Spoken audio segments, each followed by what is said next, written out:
We have also carried out water analysis.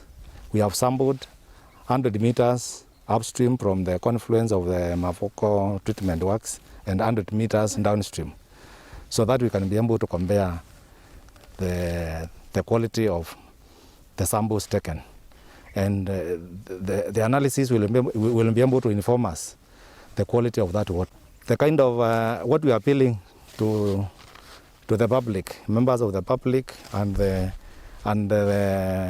industries that are connected to the treatment works or to the sewer.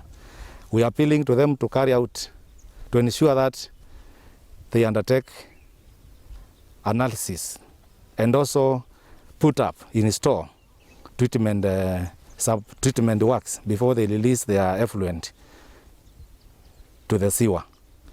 Because what we are noting here is that the effluent from the sewer is the one that is after discharging to the river. We are noting that that's where the problem is. And as you know, the river is flowing downstream, even up to Dwake. We are also appealing to the agency, government agency involved in the treatment of the wastewater, Mafoko treatment works, to ensure that the treatment works undertakes effective wastewater treatment, so that there is no likelihood of pollution downstream.